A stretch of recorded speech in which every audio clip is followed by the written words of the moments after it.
కట్టప్ప వెన్నుపోటు పొడిచాడు. అమరేంద్ర బాహుబలి చనిపోయాడు. అక్కడితో కథ అయిపోయింది అని మనమందరం అనుకున్నాం. కాని చనిపోయిన అమరేంద్ర బాహుబలి ఆత్మ ఎక్కడికి వెళ్ళింది? ఆ స్వర్గ నరకాల్లో ఉన్న 14 లోకాలకు బాహుబలి వెళ్ళాక అక్కడ దేవతలతో మరియు రాక్షసులతో అతను చేసిన భయంకరమైన యుద్ధమేంటి? వింటుంటేనే మైండ్ బ్లాక్ అవుతోంది కదా. సరిగ్గా ఇదే కాన్సెప్ట్తో రాబోతున్న సినిమానే బాహుబలి ది ఎటర్నల్ వార్. అందరికీ నమస్కారం. మన సినెలోకం ఎక్స్ ఛానల్కి స్వాగతం. ఈరోజు మనం దర్శకధీరుడు ఎస్ రాజమౌళి గారు 120 కోట్ల బడ్జెట్తో సృష్టిస్తున్న ఈ బాహుబలి యానిమేషన్ మూవీ గురించి చాలా డీటెయిల్డ్గా మాట్లాడుకుందాం. అసలు ఈ కథ ఏంటి? చిన్నపిల్లలు చూసే కార్టూన్కి ఇంత బడ్జెట్ ఎందుకు పెడుతున్నారు? ఫ్రాన్స్లో జరిగిన ఇంటర్నేషనల్ ఫెస్టివల్కి ఈ సినిమా ఎందుకు ఎంపికైంది? ప్రశాంత్ నీల్, సందీప్ వంగా లాంటి డైరెక్టర్లు ఈ సినిమా గురించి ఎందుకు అంతలా మాట్లాడుకుంటున్నారు? ఈ విషయాలన్నీ ఇప్పుడు పక్కా ఫ్యాక్ట్స్తో తెలుసుకోవడం. వీడియో ఎక్కడా స్కిప్ చేయకండి. ఈ సినిమా స్టోరీ గురించి డైరెక్టర్ ఇషాన్ శుక్లా చెప్పిన మాటలు వింటే నిజంగా గూస్ బంప్స్ వస్తాయి. సాధారణంగా హీరో చనిపోతే కథ అక్కడితో ఆగిపోతుంది. కాని ఈ యానిమేషన్ మూవీ కథ బాహుబలి చనిపోయిన తర్వాతే మొదలవుతుంది. ఆ వెన్నుపోటు తర్వాత బాహుబలి ఆత్మ భూమిని దాటి పైనున్న లోకాలకు వెళుతుంది. మన హిందూ పురాణాల ప్రకారం మొత్తం 14 లోకాలున్నాయి కదా. బాహుబలి ఆత్మ ఆ లోకాలలో ప్రయాణిస్తుంది. అక్కడ అప్పటికే దేవాసుర సంగ్రామం, అంటే దేవతలకు మరియు రాక్షసులకు మధ్య ఒక భయంకరమైన విశ్వయుద్ధం జరుగుతూ ఉంటుంది. దేవతల రాజైన ఇంద్రుడు కూడా ఈ టీజర్లో మనకు కనిపిస్తాడు. ఈ యుద్ధంలో బాహుబలి ఆత్మ ఎవరి తరపున పోరాడింది? ఆ 14 లోకాల్లో బ్యాలెన్స్ని బాహుబలి ఎలా సెట్ చేశాడు అన్నదే ఈ సినిమా మెయిన్ స్టోరీ. వినడానికే ఎంతో ఎపిక్గా ఉన్న ఈ స్టోరీకి ఆస్కార్ విన్నర్ కీరవాణి గారు తన బ్యాక్గ్రౌండ్ మ్యూజిక్తో ప్రాణం పోస్తున్నారు. ఇక చాలా మందికి వచ్చే పెద్ద డౌట్ ఏంటంటే, బాహుబలి లాంటి పెద్ద సినిమాను వదిలేసి ఒక కార్టూన్ సినిమాగా ఎందుకు తీస్తున్నారు? ఒక కార్టూన్ సినిమాకు ఏకంగా 120 కోట్లు ఎందుకు ఖర్చు పెడుతున్నారు? ఇక్కడ మీరు తెలుసుకోవాల్సిన నిజమేంటంటే, ఇది ఛోటా భీమ్ లాంటి చిన్నపిల్లల కార్టూన్ అస్సలు కాదు. దీన్ని అడల్ట్ యానిమేషన్ అంటారు. అంటే హాలీవుడ్లో వచ్చిన spider man into the spider verse లేదా నెట్ఫ్లిక్స్లో వచ్చిన ఆర్కేన్ సిరీస్ లాగా పెద్దవాళ్ల కోసం తీస్తున్న సినిమా. దీంట్లో యాక్షన్, రక్తం, ఎమోషన్స్ అన్నీ ఉంటాయి. ఒకవేళ ఇదే కథను రియల్గా ప్రభాస్తోనే షూట్ చేయాలి అంటే ఆ 14 లోకాలను సెట్స్ వేసి గ్రాఫిక్స్ చేసి తీయడానికి కనీసం 1000 కోట్లకు పైగా బడ్జెట్ అవుతుంది. 10 ఏళ్ల టైం పడుతుంది.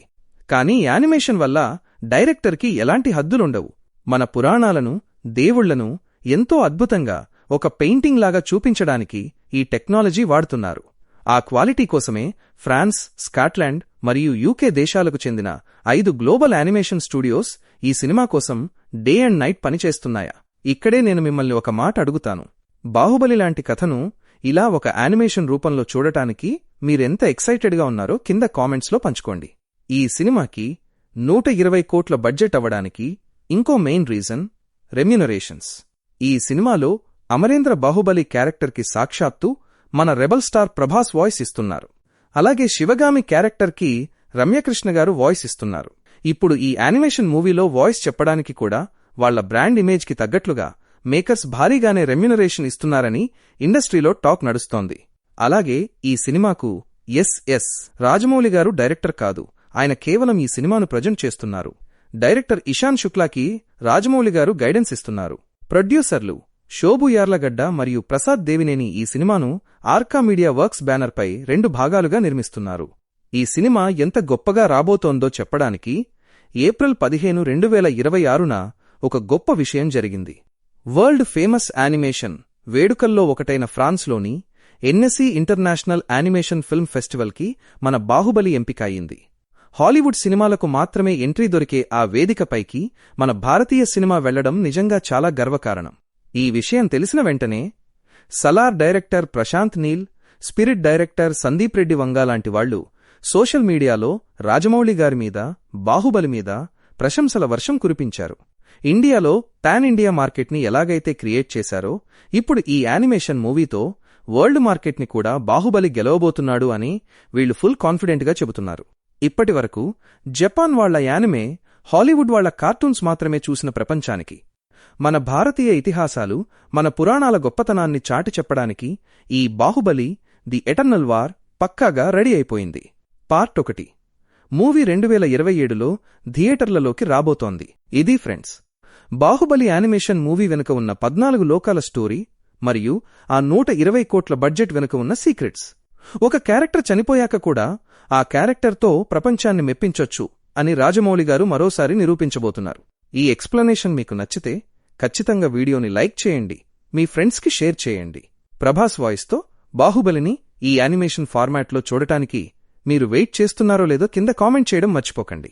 ఇలాంటి పక్కా genuine content, interesting movie updates ఎప్పటికప్పుడు ఫాస్ట్గా తెలుసుకోవడానికి వెంటనే మన సినిలోకమెక్స్ ఛానల్ని సబ్స్క్రైబ్ చేసుకుని ఆ బెల్ ఐకాన్ని గట్టిగా కొట్టేయండి.